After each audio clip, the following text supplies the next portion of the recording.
हमारी संस्कृति, हमारे संस्कार सदा रहें हमारे साथ। सब्सक्राइब करें तिलक। तुम्हारा मुकुट और तुम्हारी तलवारें हमारे ठोकरों में पड़ी हैं।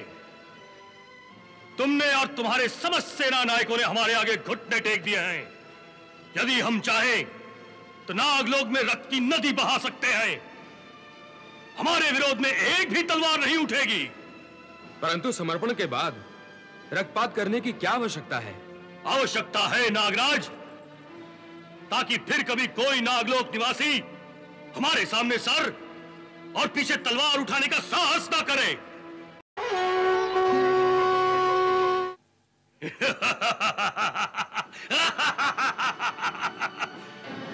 नागलोक नरेश, आज्ञा दीजिए शरणागत वत्सल। हे नागराज, तुमने हमारी शरण में आना स्वीकार किया है, इसलिए विधि के अनुसार समर्पण करो। जो आज्ञा।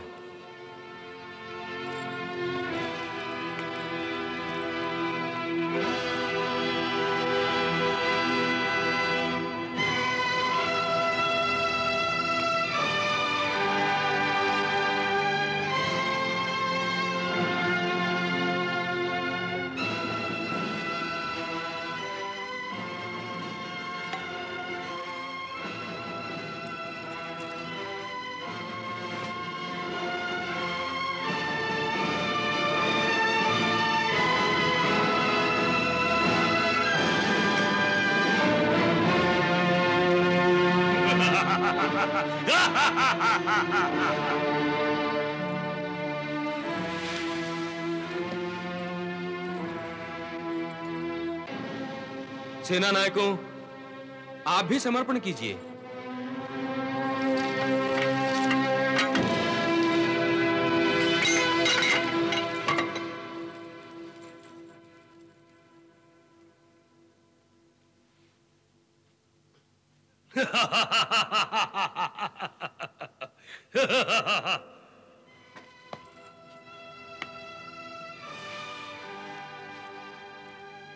नागराज, तुम्हारा मुकुट और तुम्हारी तलवारें हमारे ठोकरों में पड़ी हैं।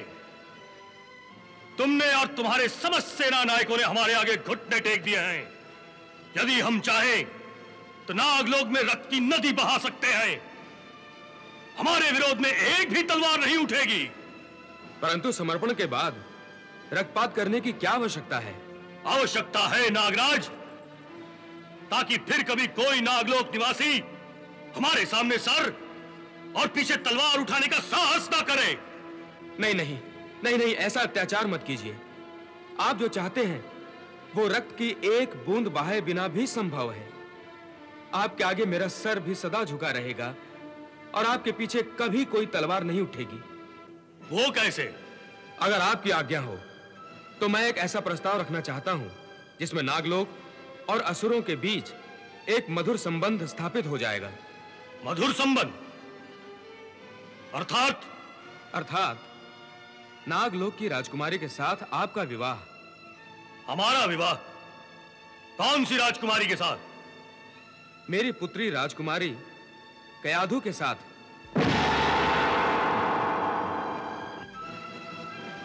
यदि आप जैसे परम प्रतापी असुर शूरवीर का विवाह हो जाए तो हम अपने आप को धन्य समझेंगे। इस प्रकार नागलोक और असुर लोक के बीच न केवल एक मधुर संबंध स्थापित हो जाएगा, बल्कि दोनों शक्तियों के मिलाप से आप एक विशाल असुर साम्राज्य की स्थापना कर सकेंगे। हे नागराज, तुम बहुत चतुर हो। तुमने कयाधु जैसी सुंदर राजकुमारी से विवाह का प्रस्ताव रख के हमारी तलवार को कुंद कर दिया है और अपने राज्य को हमारे अधीन कर सुरक्षित बना दिया है। हमें विवाह का प्रस्ताव स्वीकार है। तुरंत लग्न की तैयारियां करो। जो आज्ञा।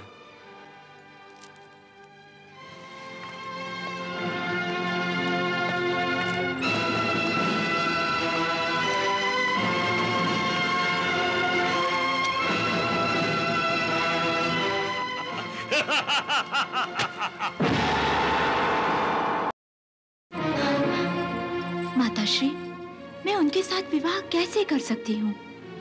मैं विष्णु भक्त हूँ। भगवान की पुजारन हूँ और वो विष्णु विरोधी हैं, भगवान को मानते ही नहीं, बल्कि उन्हें अपनी शक्ति पर इतना घमंड है कि वो अपने आप को ही भगवान समझते हैं। फिर हम दोनों का विवाह कैसे हो सकता है? मैं जानती हूँ पुत्री, और तुम्हारी दुविधा को अच्छी तरह से समझती भी हूँ, परंतु राजकुमारी, तुम्हें बलिदान ही समझकर ये विवाह करना होगा। बलिदान? हाँ पुत्री, तुम्हारे पिता ने नागलोक को हिरण्यकश्यप के प्रकोप से बचाने के लिए ही तुम्हारे विवाह का प्रस्ताव रखा है। यदि तुम विवाह से इनकार करोगी तो हिरण्यकश्यप नागलोक में रक्त की नदियां बहा देगा। इसीलिए तुम्हें ये बलिदान करना ही होगा। माताश्री, यदि मैंने उनसे विवाह किया तो मुझे पत्नी होने का धर्म निभाना होगा। आपने जो संस्कार मुझे दिए हैं उनके अनुसार मुझे अपने पति की हर एक इच्छा की पूर्ति करनी होगी। जब तुम उनकी अर्धांगिनी बनोगी तो तुम्हें ये सब करना ही होगा।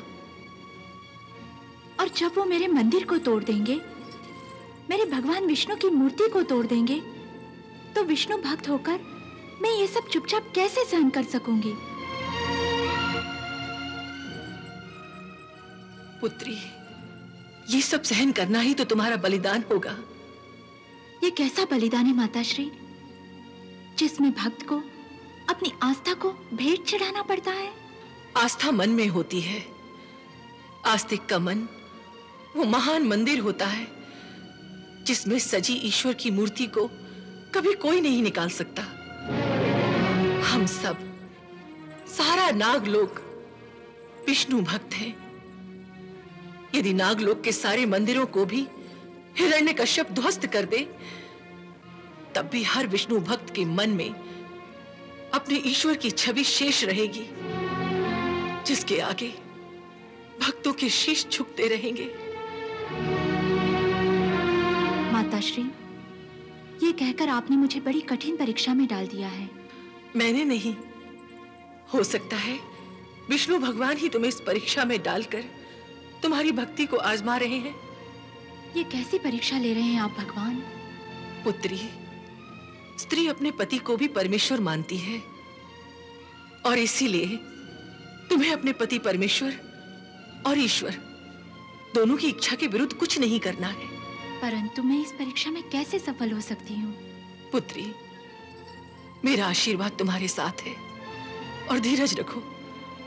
जो भगवान के भक्त होते हैं, भगवान उसके सदा साथ होते हैं। पुत्री, तुम जो बलिदान देने जा रही हो सकता है भगवान इस बलिदान के बदले में तुम्हें कोई वरदान दे दे। यही प्रभु की मर्जी है, और इसी प्रकार भगवान मेरी परीक्षा लेना चाहते हैं, तो मैं ये परीक्षा दूंगी और आपके आशीर्वाद से इसमें सफल भी रहूंगी। पुत्री, तुमने अपने बलिदान से नाग जाति को रक्तपात से बचा लिया है। भगवान तुम्हारी रक्षा करे।